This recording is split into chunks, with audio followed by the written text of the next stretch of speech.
It's like you watch your buddy just take his sixth shot of the night, right, and throw it back. He closes his eyes and he does a little. It's over. It's over. You turn around and be like, oh God, It's wraps. it's wraps, dude. Go get the car. Why did we not close the tab out already? Let's hope he's not driving. Let's. Where's my keys?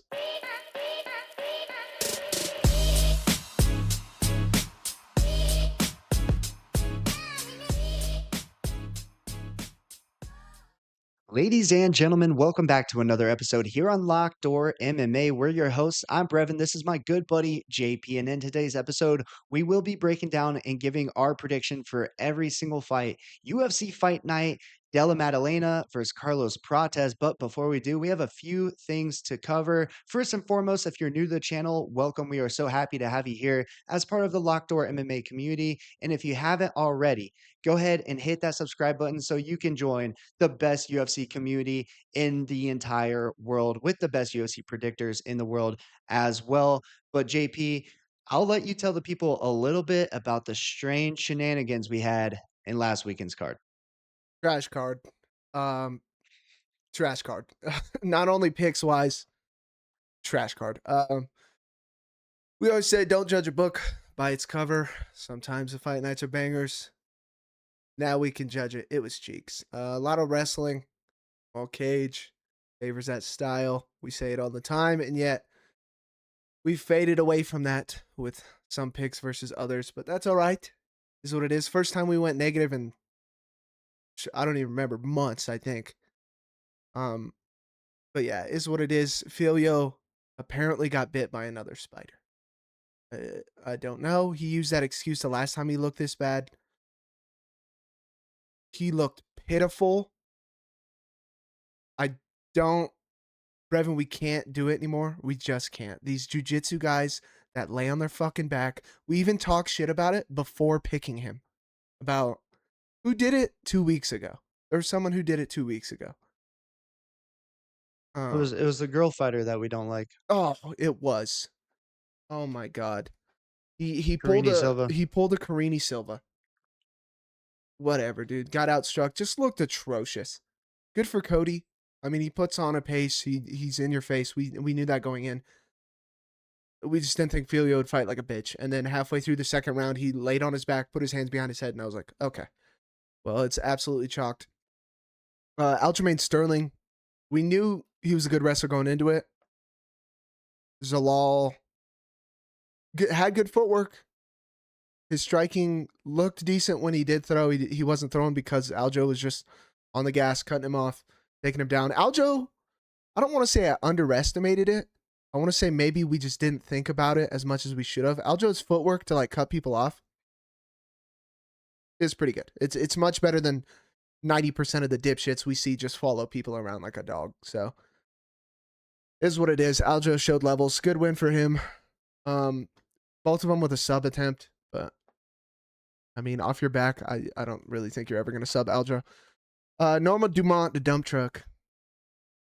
Low-key got robbed, but whatever. Is what it is. She didn't look great. And then the whole main card was all underdogs, which is crazy.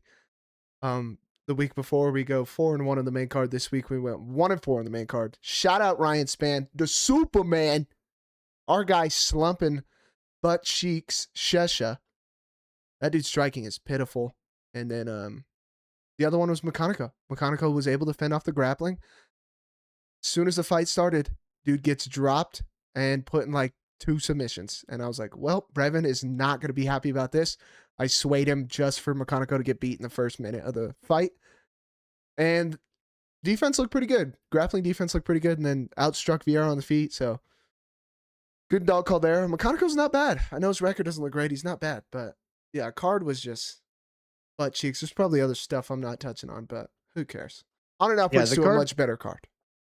The card was a weird one. And I think you said it's the first time we've gone negative in a few months. JP, that's the first time we've ever gone negative in over 2 years. We've had 7-7, 8-8, or what, not 8-8, but I think 6-6 before when they only have 12 fights. That card was just a weird one. We're gonna bounce back. It's gonna be fine. Listen, that's gonna happen. Yeah. in doing what we're doing, it's gonna happen. Can't really control it, but overall, it was a good card. But ladies and gentlemen, before we dive into this weekend's card, we actually have a few words from our brand new partner. We are so excited to announce that we have partnered with Sleeper. Fight Night is already electric, but Sleeper makes it even better. If you think you know UFC, you can use that knowledge on Sleeper picks by choosing more or less on projected stats for your favorite fighters and athletes. Maybe you're looking at a high volume striker to rack up fantasy points, or a grappler who could control the fight and pile up scoring through takedowns and control time. You build your entry, follow everything live, and sweat the card with your friends right inside the app. Sleeper also gives you fast scores, news, alerts, live stats, and real time chat, so it's a one stop shop for fight night.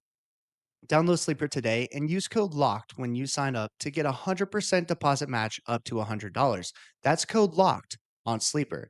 Terms and conditions apply. See Sleeper's terms of use for details. Currently operational in over 25 states. Download the Sleeper app today.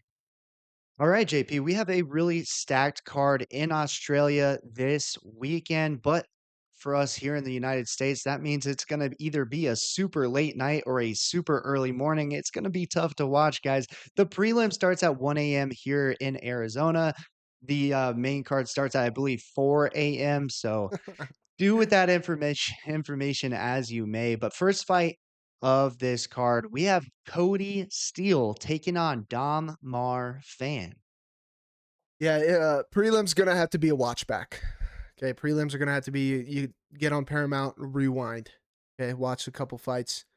Your boy will probably get up for the main card. You know, waking up at 4 for work, so pretty used to it. There's much worse ways to wake up. Okay, I'll wake up and not even go to work and just watch fights. That'll be pretty nice.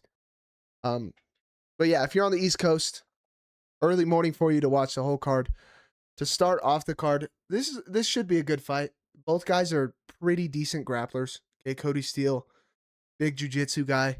I know he's been in the what do they call it for the jiu-jitsu tournaments? I'm forgetting it now. The UFC one. I forget. It's the one that Mikey Musumeci. That guy's a weirdo. Dude. I forget, but he The the UFC Fight Pass Invitationals, or maybe was that like the new grappling one that they stood up? I forget the name of it too. he's in one of those. He's in one of those. He's a black belt in jiu-jitsu.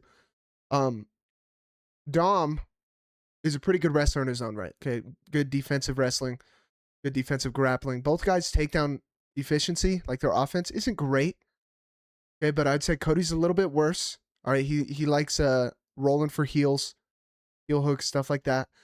On the feet, Cody is fast, kind of wild though. He does drop his hands a little bit when he goes to throw combinations. And the big thing that Brevin pointed out when we're talking about this fight that we've seen work very well this year. Dom does have a very educated straight jab. It is pretty good, very poppy. All right, Rong Zhu actually dropped Cody with his jab. Rong Zhu's striking is pretty good, but Dom's got good high kicks too. He throws the front up kick to the body and to the head quite a bit, and he can grapple pretty well. Okay, Cody checks leg kicks decently well, but overall we do like Dom's skill set, and he might not have a lot of knockouts on the resume, but Cody does throw a little bit wild, and that jab.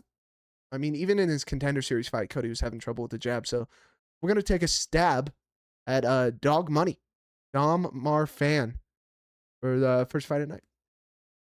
Yeah, I mean, you said it best, and it's similar to what we saw in the Eric McConaughey matchup last week, ladies and gentlemen, where Don Mar has the jab to really put it on Cody. He has the range as well. And like JP mentioned, the up kicks, the front kicks can keep Cody at range where Dom needs to be. Now, the one critique of Dom's fight game is he feels very comfortable when his back is up against the cage. I think that's because he likes the clinch situations. He's fine if you want to clinch with him because he wants to take you down and control you in this matchup.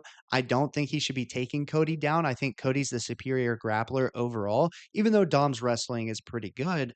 But if he can just keep this fight standing at range, I do think he has quite a significant advantage over Cody, who has shown time and time again that he does struggle with that quick, snappy jab that Dom possesses. So give us dog money on a guy that has the kryptonite, if you will, over the guy that's the favorite.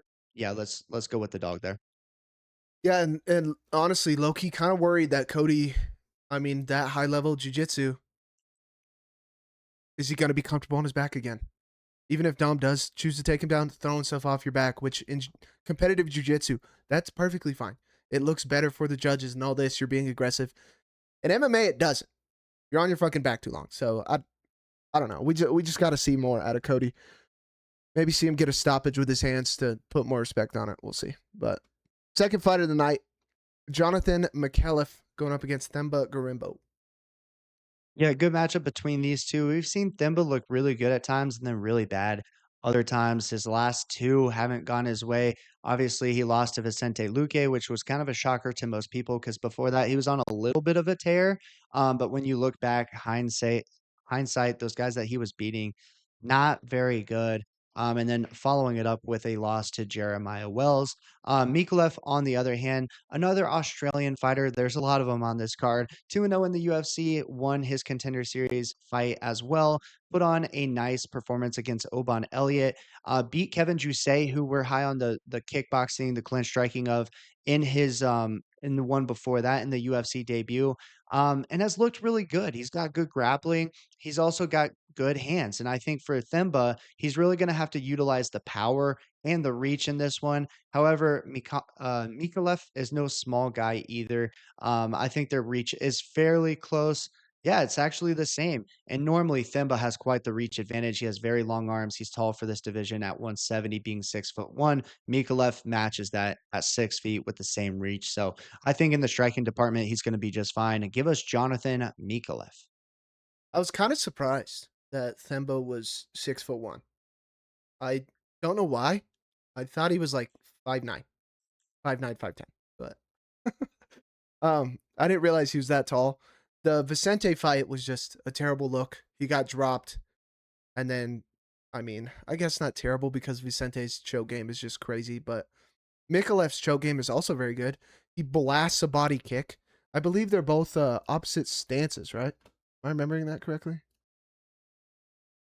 Gotta click through all this crap. Yeah, because Micallef's a southpaw. He'll blast that body kick. I mean, just ask Jusey. Jusey's whole rib cage slash kind of his back was just super red after like the first round because dude just blasting body kicks. And then, like I said, Micallef, his choke game is pretty nasty too. I mean, just ask Oban. It took what, like one takedown, if that, for Micallef to get the choke on him. So, yeah, we like Jonathan. He does get hit a little bit, quite a bit, and Themba might be a little bit faster, but Jonathan's kind of a dog. Yeah, he really is. All right, that's going to take us up to this next fight, which is also a good matchup, and we'll really learn a lot about both guys in this fight. Wes Schultz is taking on Australia's own Ben Johnston. Yeah, this one's interesting to me. I've heard a couple people talk about this one, and I heard a couple people say they don't like Ben or don't see what people like about him, which kind of surprises me. I like Ben striking. I don't mind it. He's very methodical about it. He's very disciplined with his rear hand. Keeps it right up by his chin or his temple when he's striking. He'll mix things up pretty well. Very straight striking. Wes Schultz can't strike.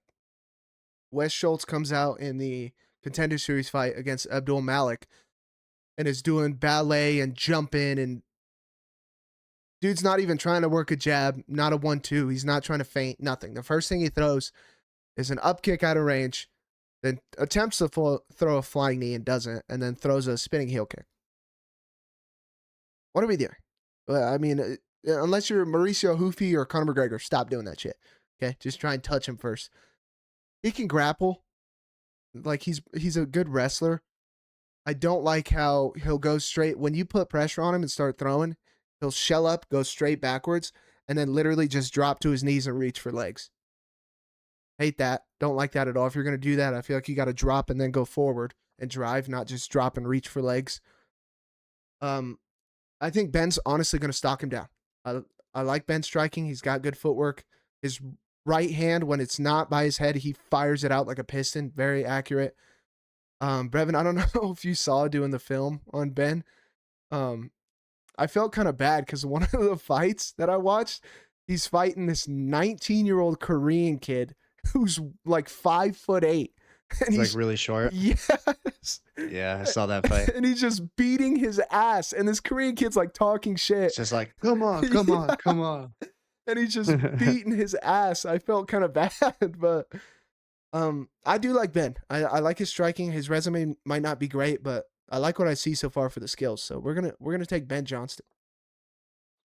Yeah, I mean, one of the red flags here for me is some people tell me, "Hey, what's up with the age, with these guys that are coming into the UFC late?" And Ben Johnson's one of those guys. He's 35 years old, um, making his UFC debut.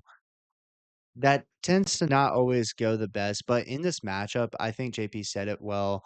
The striking coming from Wes Schultz is just not on the same level as Ben Johnston, and we've seen that the wrestling, grappling of Ben Johnston can keep up with what Wes Schultz has to offer. So when the styles clash that significantly, I do feel a lot more confident about Ben Johnston, even though 35 years old, making your UFC debut, not always the best combination. But I did like what I saw on film also, JP. So I'm not sure where all the Ben Johnson hate is coming from.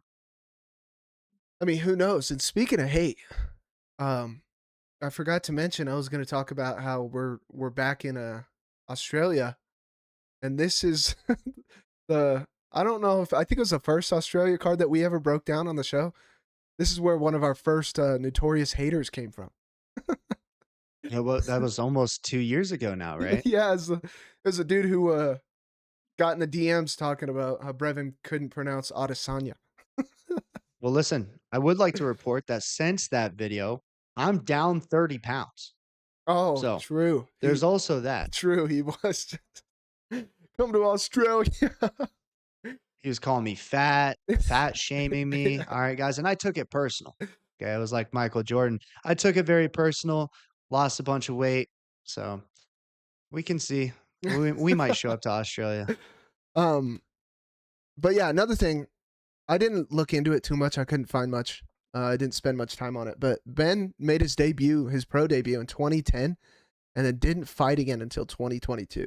So whatever happened there, I mean, it sucks because, like you're saying, the age thing. Everybody says prospects at 33 plus is sketchy. But anyways, all right, moving up.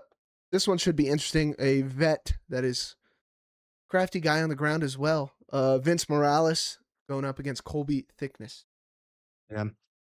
I feel bad for Vince Morales. They kind of stick him up against all these young prospects when they're fighting in their home country and things.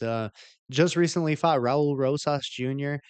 Didn't go his way. JP's not kidding. He's only 35, but the dude is 3-8 in his UFC career. Now, typically in 2026, if your record is 3-8, you're getting cut from the organization. But as a little gift from Dana White, you're staying in the organization. You're just fighting some of the best prospects that we have up and coming in your division, and that's kind of been his story. Colby Thicknesse, Australian prospect. I liked how he looked in the Taporia fight. Alexandra Taporia, Ilya's brother. He fought very well. He was tough. He ended up losing that fight, but a lot of people had him as a humongous underdog in that one, and he showed he's durable. He can grapple, he can wrestle, and he can strike with you. And then he went out in his next fight against Musasa, who, correct me if I'm wrong, JP, he was supposed to be a very, very big time prospect coming into the UFC. Yeah, supposed to knock him out. That's what Knock everybody's him out saying. cold, right? Ended up getting choked out in his first fight, but everyone was like, hold on now, he's got the striking upside. Well, Thicknesse kind of shut that down, ended up winning that fight via decision. I really like the skill set coming from Colby Thicknesse. I think he still has a little bit left to be desired, but he's working on those things and closing those gaps. And going up against a guy that's 3-8 in the UFC, I get it. Vince Morales, well rounded, not taking anything away from him. But give me the hometown kid, the prospect, the guy with a little bit more juice in his hands, has a little bit more cardio, in my opinion, at this point in time. Colby Thicknesse. Yeah, and Vince has got a nasty Peruvian necktie, right? That's what he's known for is these crazy chokes that he'll put you in, and he did it to Elijah, he did it to Raul. We said it earlier at the beginning of the show. We run into the same problem. Okay, yes, it's very close, very tight. He could get it at any moment. Then round 1 goes by. Then round 2 goes by. Guess what? We're still on our back, and we're still trying for it. And then you look at his resume, decision after decision after decision, and he's losing them. Like, yes, he's winning some of them, but like, if you're not gonna get it, you're on your back the whole time, and the judges just don't like it. It just doesn't look good, right? He can strike a little bit, and he's only been knocked out once. Like, he's a very well-rounded vet, and we're gonna say that about somebody else on this show. He's a hard guy to put away, and he's crafty. He's got great experience, but the choke game is just, if it's not there, you got to let it go and then stop going to your back, because it's not going to be there against these guys. And he's fighting good competition, but I mean, everybody that he's beating on the regional scene with these Peruvian neckties, these Darce chokes, they're not good. Their records are terrible. They're not good. Colby, I believe, is in Volkanovski's camp. I mean, the kid's got a lot of upside. And like Brevin said, the Topuria fight, Topuria is very good. Like, yes, he did lose that fight, but like Brevin was saying, he was a massive underdog, and he surprised a lot of people. He was kind of putting it on Topuria at like the beginning of the fight. Topuria is very methodical, very slow. He'll walk you down, make his reads, right? But yeah, we just like what he has to offer. We think the upside's much higher. Yeah, 1000%. All right, moving up to the next fight, we've got Jacob Malkoun taking on Gerald Meerschart. We'll keep this one short and sweet. We're taking Malkoun. We're taking Malkoun by KO. GM3 stinks. At this point, it's basically a home run, sub, or nothing. Okay? You're basically stepping up to the plate. You're not allowed to hit a single, a double. It's just a home run or nothing. Okay? You might be able to squeak by with a triple, which is what the Edmund Shabaznian fight was. Okay? Dude got dropped, getting pounded out. Edmund blew his wad trying to pound him out. Pause. And they got choked out. So it is what it is. Like, Jacob, he can defensively grapple. Okay? We saw that in the Torres nut hugger, crotch sniffer Finney fight. Oh, but Torres blew out his knee. I could care less. Torres Finney sucks. Hold that. And we got Brevin's favorite fighter on this card, too. Can't wait for him to talk about that. But GM3, other than the Shabazzian win, I mean, he's losing to Pfeiffer, losing to Petrosky, beat Brian Barberena. Does anybody care? Edmund Shabazzian, where he should have been finished. Edmund choked and then lost 4 in a row. We're taking Malkoun by KO. You have to. Now, the odds, for all you odds crybabies out there, you're not going to like them. We don't control them. It is what it is. Now, the one thing about Malkoun is he is significantly smaller than Gerald Meerschart. Meerschart is a big guy in this matchup. He's got a much longer reach. I don't think it's going to help him all that much in the striking department, but in the grappling, sometimes the long limbs do come into play. And obviously, everyone knows GM3 is a great grappler. Malkoun needs to be safe if it does go down to the mat, but on the feet, I just think there is levels to the power, the precision, and the strikes coming from Jacob Malkoun. And we've just seen enough. Every time we watch Gerald Meerschart fight, it's like, come on, bud. Go grapple professionally and just stick to grappling. You're a great grappler. Like, don't do this to yourself. You're taking too much brain damage. You're too skilled in a different area. I know you probably wouldn't be making as much money, but his overall record's 37-21. The dude fights all the time. 12-13 in the UFC. That's a lot of mileage, JP. It's a ton of mileage. And he's only still in his late 30s, 38 years old. We don't need to be taking more and more damage, if you ask me, if you're Gerald Meerschart. Go grapple, have some fun, make some side cash, but candidly, I know I'm not one to speak, but I just don't think the UFC's for him anymore. I think honestly we should look at some alternative routes because it's honestly sad to see a guy that has 29 wins via submission. That's awesome.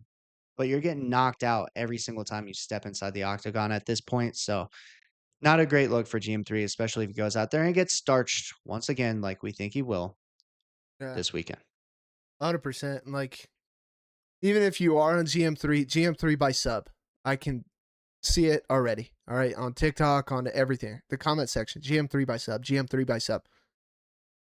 His offensive wrestling is not good. And Malkoun has great takedown defense.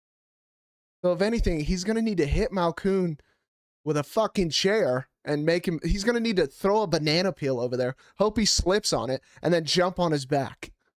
It's not going to happen. It's not going to happen. I honest to God think we got a better shot at hitting a home run off of a Clayton Kershaw 4-seam fastball than GM3 hitting a home run sub this week. All right. Moving up. And I'm so excited for this one. So excited. Brevin's favorite fighter, possibly of all time. John Jones, move over.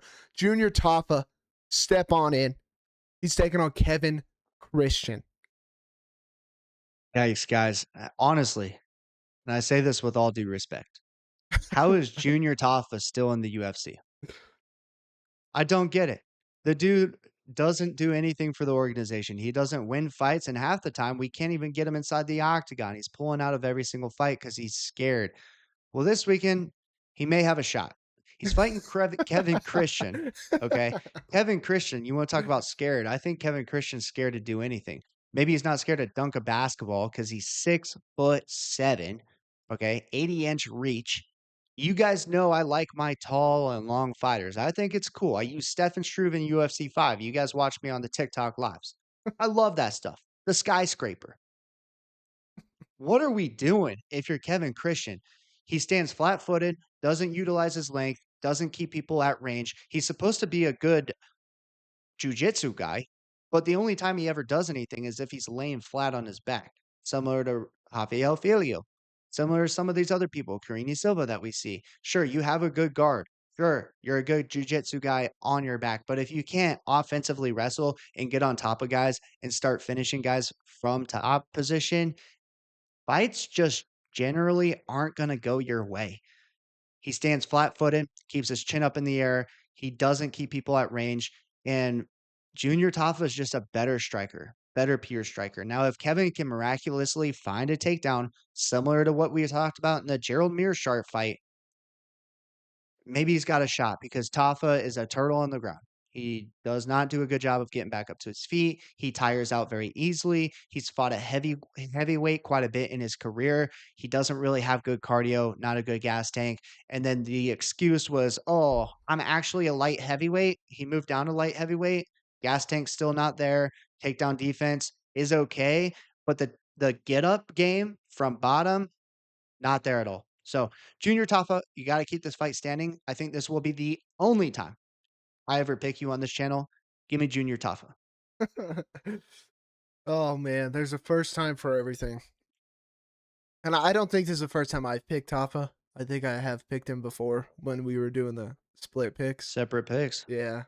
I don't JP, remember if I he must won. say one thing. If this does not prove we're not biased on this channel, I don't know what does. We analyze the film and we make the best prediction based on who we think is going to win the fight, and we try to leave bias at the door. And that's exactly what I did.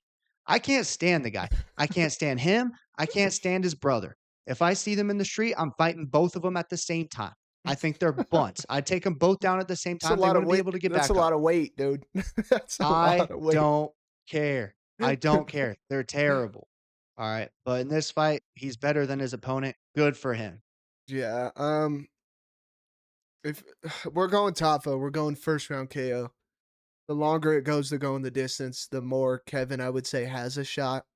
Like Brevin said, Tafa's got gas in the first round. He's got mediocre, but there's somewhat of takedown defense in the first round. The moment he opens his Everything's mouth out the window. and starts breathing a little heavy, see ya. Okay? Shocked. It's like you watch your buddy just take his sixth shot of the night, right, and throw it back. He closes his eyes and he does a little. It's over. It's over. You turn around and be like, oh God, It's wraps. it's wraps, dude. Go get the car. Why did we not close the tab out already? Let's hope he's not driving. Let's. Where's my keys? Like, it's wraps. You watch your buddy take his third shotgun of the night, and he doesn't even get halfway through it and stops him. It's wraps. Go get the bucket because we're hurling in a second. Okay, it's wraps. And then the moment he stops trying to dig for unders, stops pummeling, and starts going backwards, oh boy. Oh boy. Talk about the skyscraper. There he goes. Bonk on his back. We're not moving. All right. We're staying there for the rest of the round. Okay. So, Tafa by KO in the first round. Please, for the love of God. Kevin does the tall man, and then that's about it. There's no striking defense. Like Brevin said, he's very flat footed. Oh boy. Oh boy. Well, I mean, hopefully we can see a violent knockout, because if not, this might be an ugly fight. Very well could be. It could be a boring one, could be a quick one. This fight could really go a number of ways because if it does go past that first round, like JP was saying, this fight could just be ugly and they could go tit for tat. It could be, you know, Johnny Walker and what's his God. face? Dear God. Dominic Reyes. You Could be throw. boring. No, you throw. I don't want to throw. You throw. I'll pretend to throw. God. All right. That moves us up to another fight, one that should be very, very exciting. Cam Rowston is taking on Robert Bryczek. No kidding. These two are gonna throw. They're gonna throw for sure. Okay. There's gonna be leather slung in this one. Bryczek, he's decent. I know a lot of people hate on him. He's not terrible. I think it's a similar Mechanico situation, right? He can strike. Okay. He can hit hard and he can strike. He stalks you down. He's got a chin on him. I mean, just look at the dude. His fucking arms are huge. His lats are massive. Um, his wrestling and his grappling, okay, very mediocre. You can take him down. Cam Rowson, city kickboxing guy. You guys know we like that gym. Okay, his striking, pretty good. He's very technical, very straight. His striking defense, something I kind of worry about here.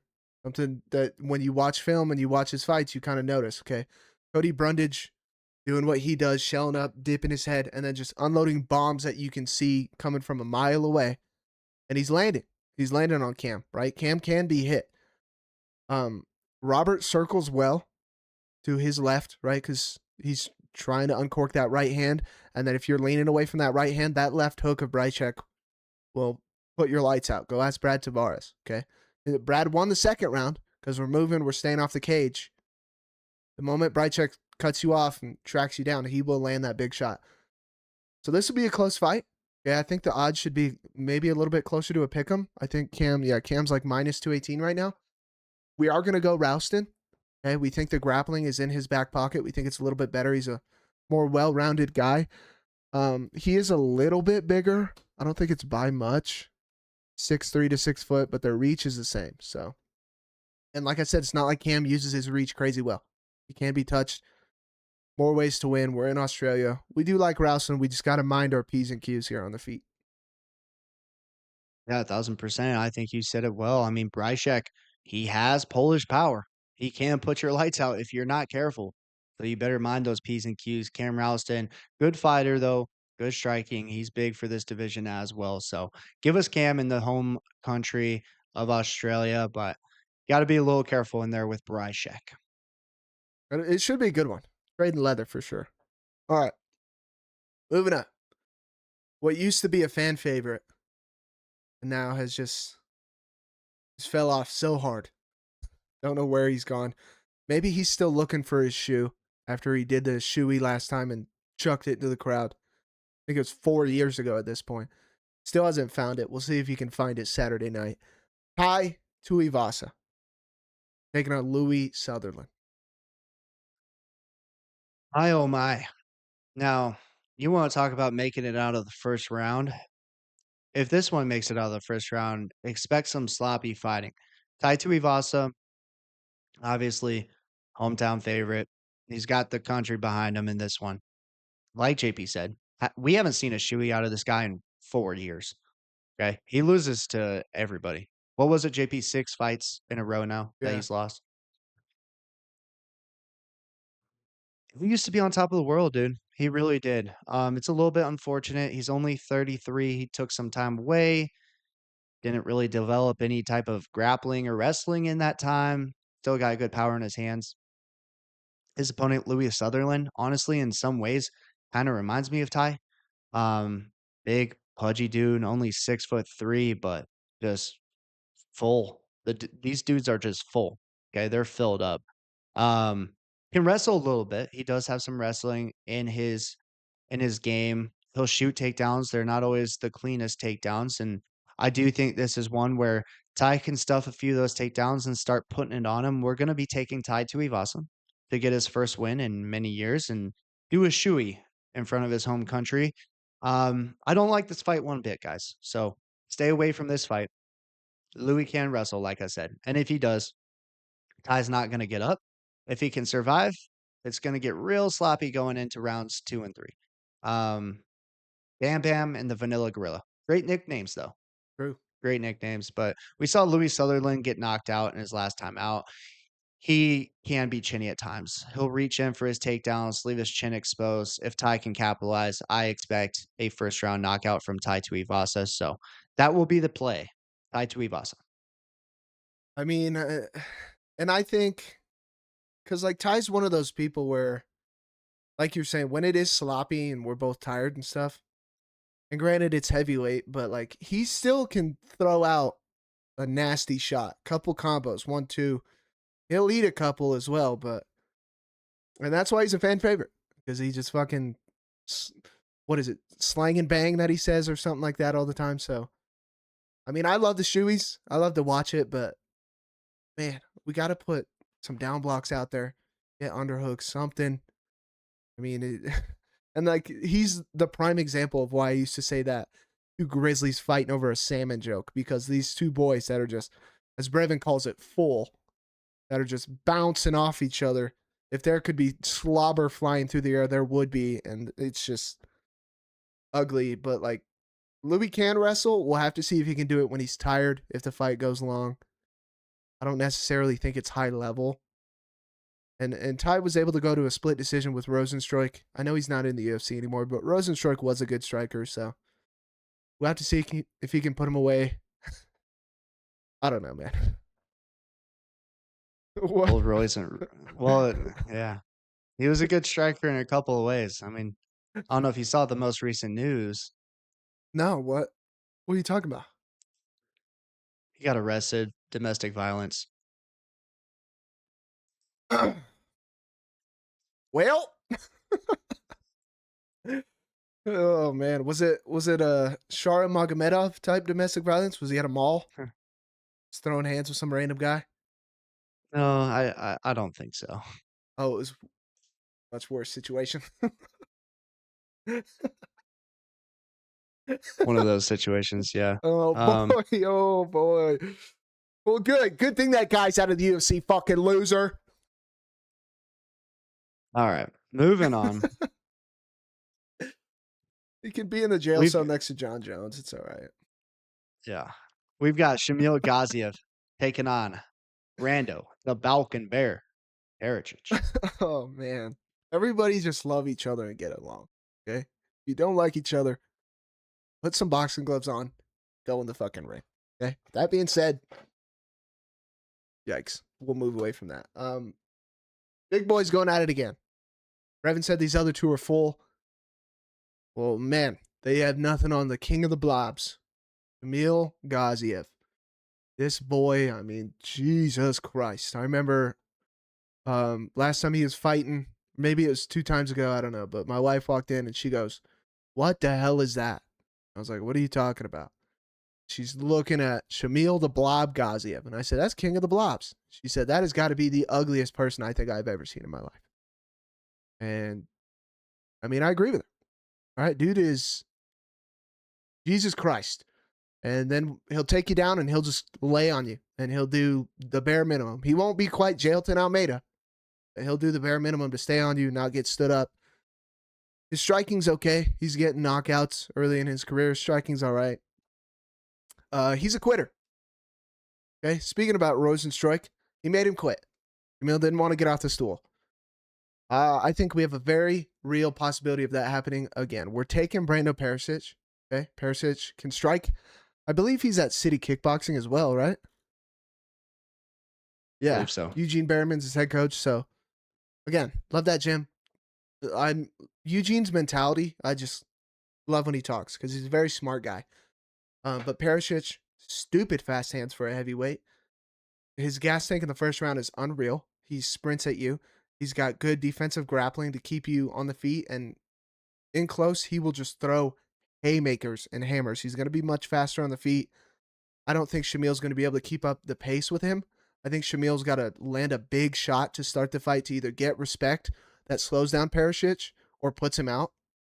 Don't see it happening. I think Pericic puts it on him. We might get another quit. We're taking the Balkan Bear.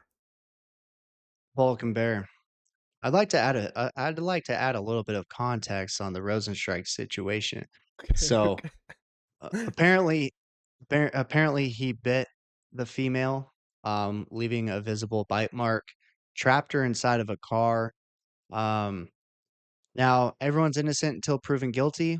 Charges were subsequently dropped last month. So charges were dropped, but that's what the arrest was for.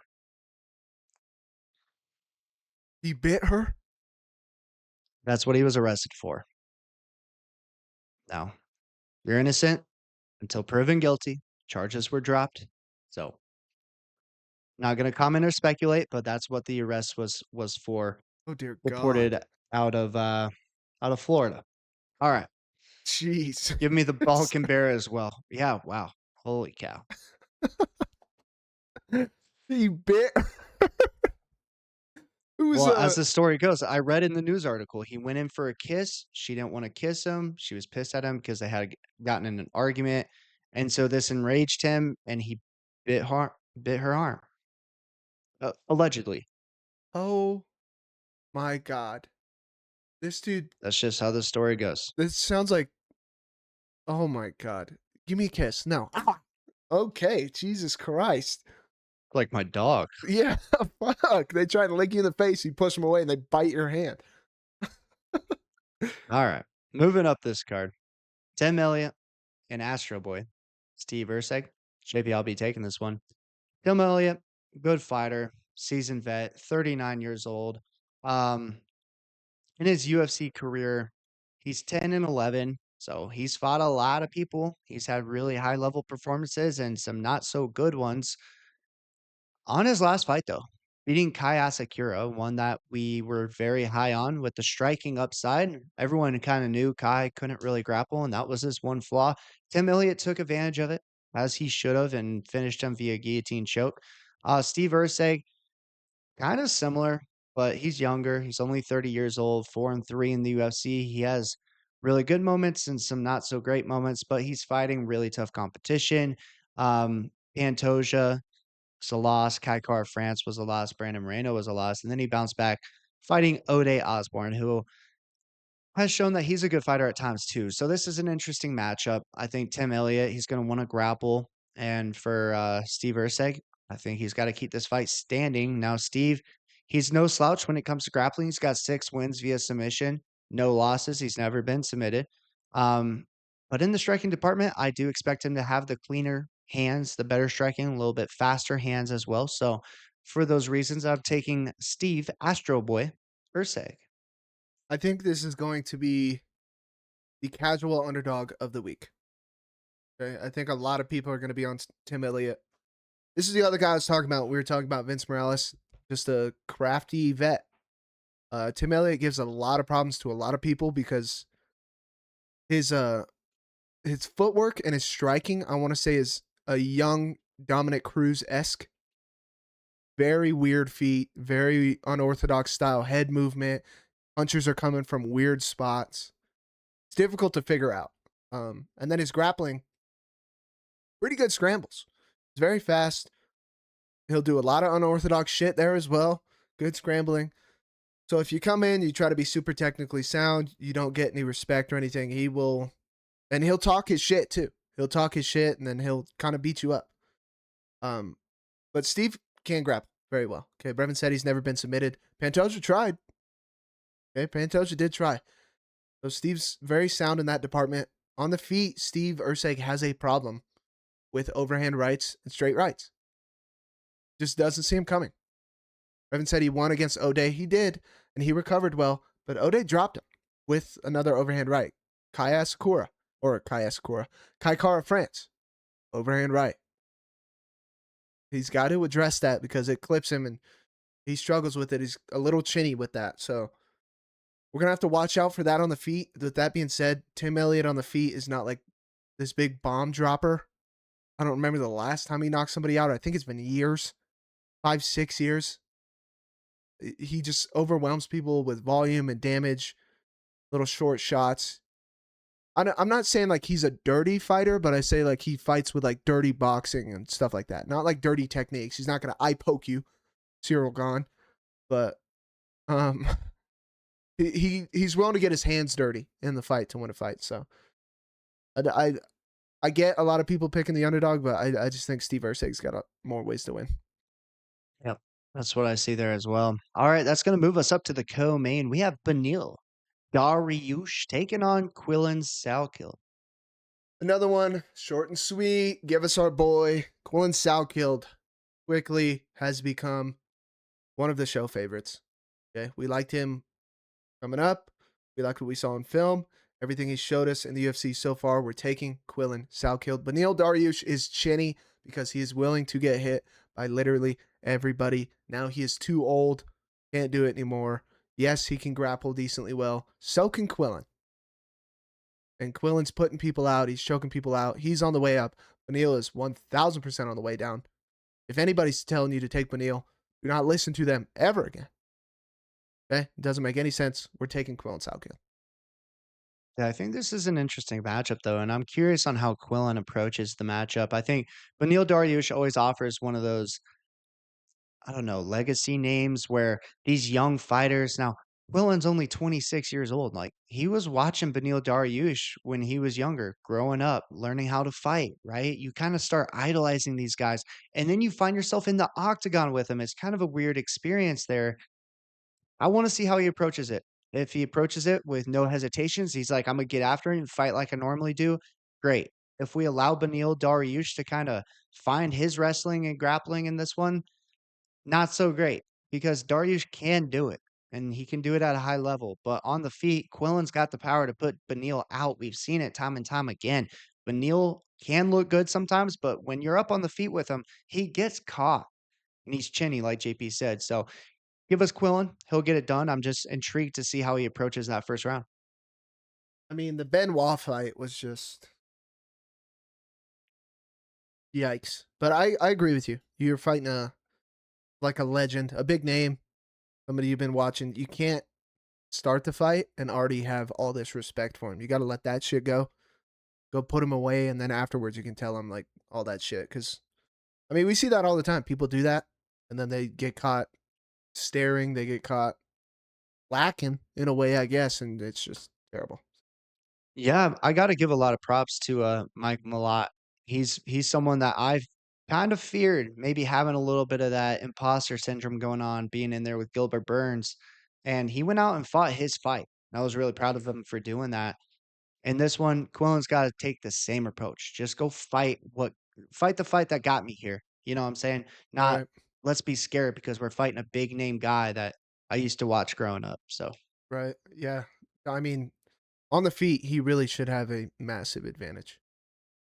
All right, we made it, and now I'm clearing my throat in the mic. I'm sure all the watchers love that. We made it, the big one. Some might say one of these fighters.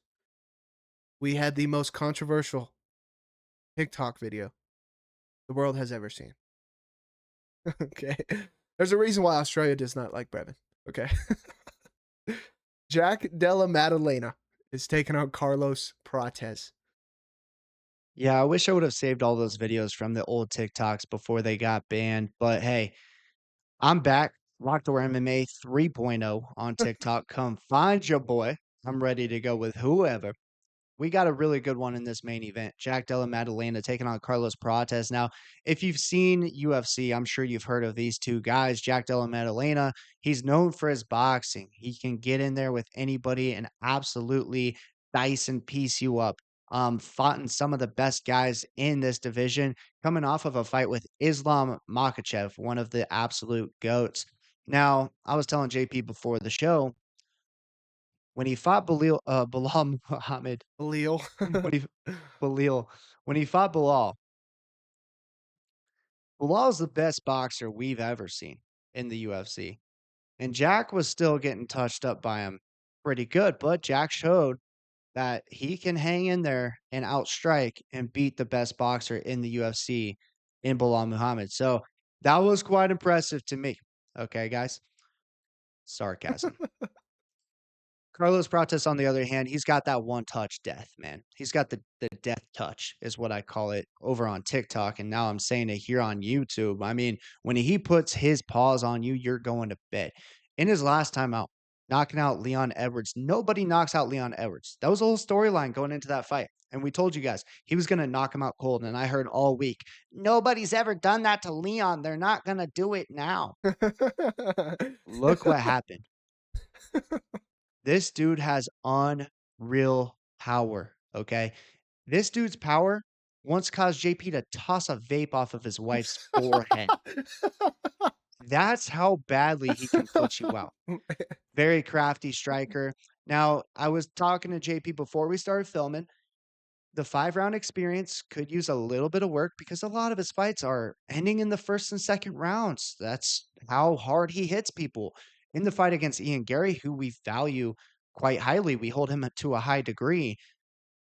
Good fight, fumbled the finish late into the fight because he was exhausted. Ian was crawling around looking for his fighting nerds glasses. He wanted to join the fighting nerds. He looked like Velma on the floor and couldn't get it done, but bounced back very, very nicely against Jeff Neal. And then Leon Edwards, everyone saw what happened to him. He was seeing stars, looking up at the bright lights on the octagon mat. And that's what I think is going to happen in this one. Give us Carlos Prates to beat Jack Della Maddalena. Sure, Jack's a great boxer, but he's not felt the power that Carlos Prates has. And I think he can put it on Jack and knock him out. Man, I think regardless of how the rest of his career goes, I think Carlos will forever be one of my favorite fighters ever, solely because of that night. And it had nothing to do with the knockout. I guess it did, because it made me react the way I did. But it just was the fact that it bounced off the wall and then off her head. Maybe that was the Lerone Murphy one. I don't remember which one was first. I think this one was first. But let's not forget, it coincidentally happened twice in the same night. Like, and weren't the fights pretty close to each other? Weren't they back to back? They were back to back, I believe.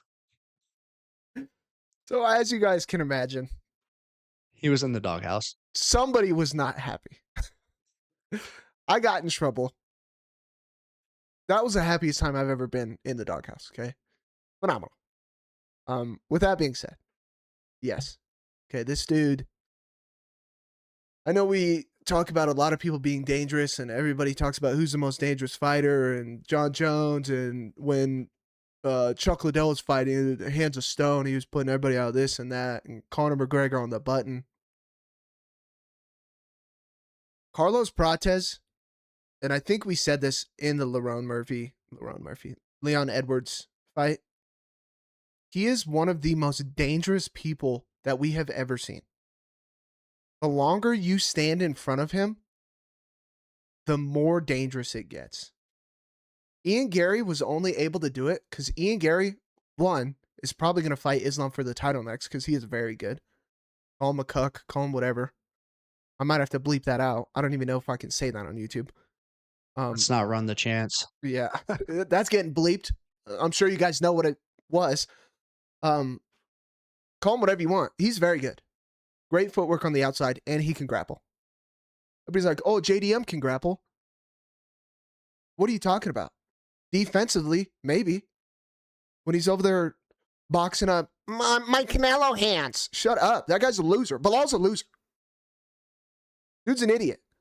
I got Canelo hands. No, you don't. Just wrestle. But yeah, he can defensively grapple. Sure. I can't stand the fucking guy, bro. And Jack also, let's not sit here and act like Jack has immense knockout power. He doesn't. He has great volume, great combinations, great technique. Yes, he's very good at boxing. He puts people away with volume, with staying on them. Does he have footwork that he circles the cage and he can avoid Carlos? No, that's not what he does. He comes forward, stays tight in the pocket. He's defensively sound, and he'll box with you. Carlos manages range phenomenally well. Okay. Yes, he was tired in the Ian Gary fight. We saw what happened. Ian almost got put away. The more you get touched by Carlos Prates, there's no shot you are standing there the whole time. Jack does get hit by everybody. That's what the point Brevin was making. Bilal was touching him up. Gilbert was touching him up. Kevin Holland was touching him up.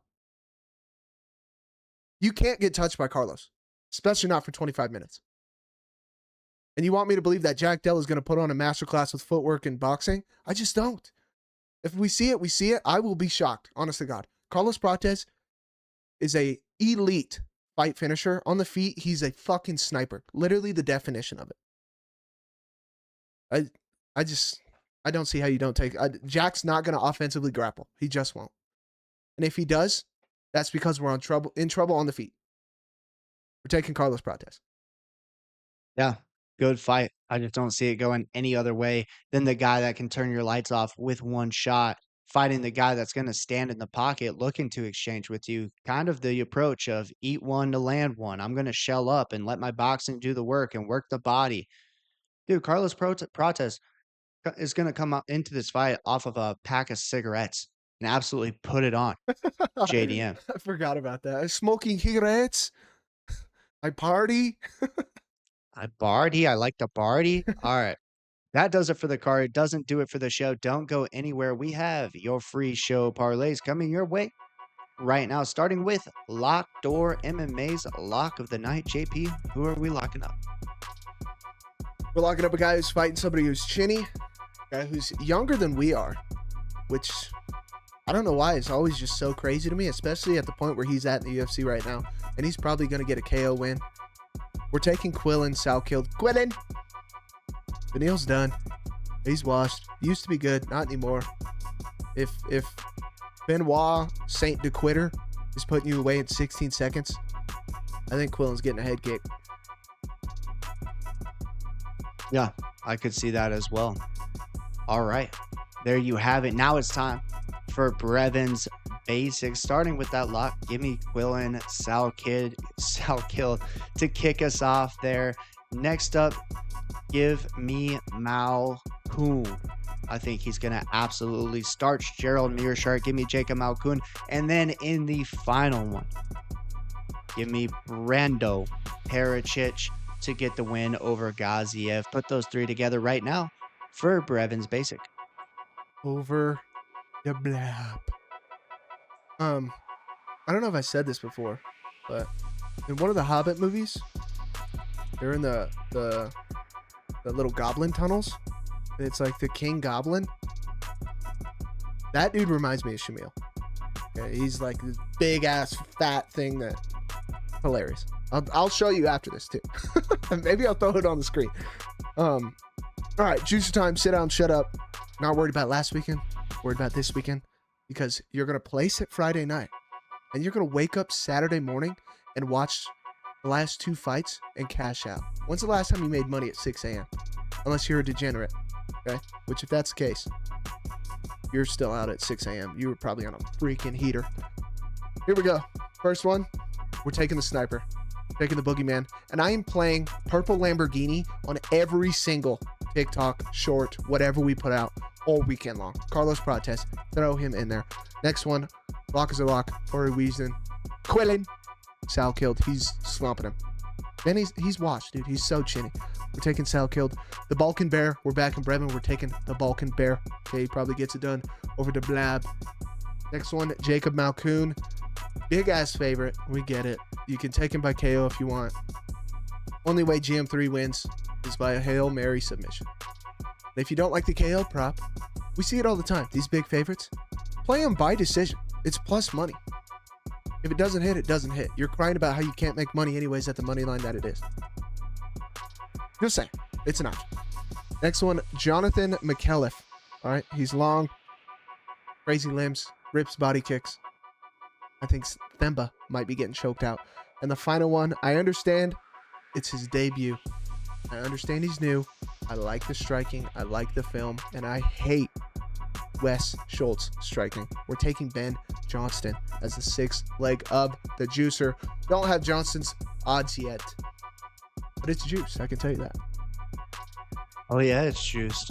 And I'm feeling very good about this week. I'm excited for it because, well, not really, but we get to wake up to these results.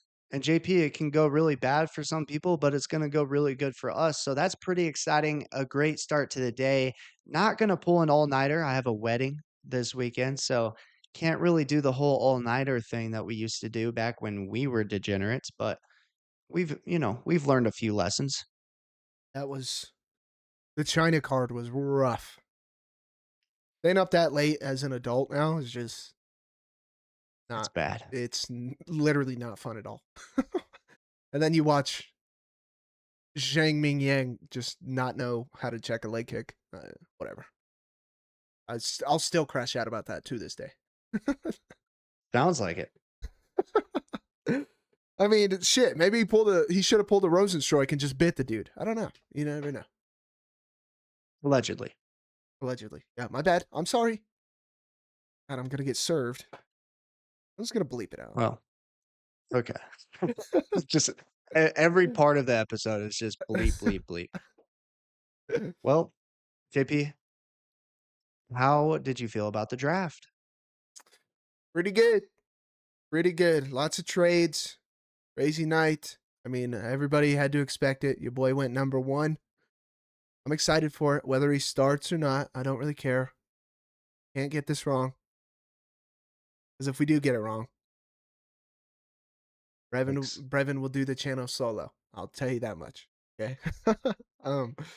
Other than that, yeah, it was good. I'm excited. Can't wait till football. I just can't get here quick enough. I mean, I know basketball ends, but basketball's not this long of a wait. We have UFC every weekend. Football just sucks, man, because when you're this trash every year, you're watching the last game of the season, you're like, I can't wait to wait 8 months for this to happen again. Then your wife goes, this happens every year. Why are you still mad about it? Okay. Thank you for that. Yeah, that's when we have to grab the vape. I don't even smoke it anymore. I just keep it in a box. So when she starts acting up, I just hold it over my head. And hey, you better watch out. Oh, man. Did you like your guys's? Yeah, I thought we had a good draft. Went heavy on the defense in the first 3 picks of the draft. So Oh. excited to see the play we get out of Delane. Obviously, we needed a corner after getting rid of McDuffie, and then we got Chris Jones some help on the interior of that defensive line. So that's always a good thing. Try to free him up a little bit in the final years of his career. So yeah, I thought it was a good draft overall. Man, cannot wait. This weekend, I'm feeling good about it. All right. Everybody's got something to say when your boys have one of the worst cards they've ever had. Well, they got something to say every time. Because when we do have a good card, it's easy card. Flash picks, easy card. So, is what it is. Brevin, anything more for the people before we let them go? No, at the end of the day, like JP said earlier in the show, let's love one another, help a friend out, be a friend to somebody, spread love, positivity, and happiness. And I hope everyone has a good rest of your week. And we'll see you this weekend. I thought you were going to end it with Junior Tafa, come find me. I'm trying to be a more positive person. I'm trying to spread love here. But yes, also, Tafa, we could run it, brother. We could run it. Oh, man. Ladies and gentlemen, grab your screwdrivers, grab your coffee, okay, grab your Bloody Marys. Have a good time. If you're on the East Coast, jealous of you, because you get to see the whole card if you choose to wake up early, okay? The boys will see the main card. Another weekend. Set of fights. As always, it was a pleasure. Bingo, bango, baby! Hey!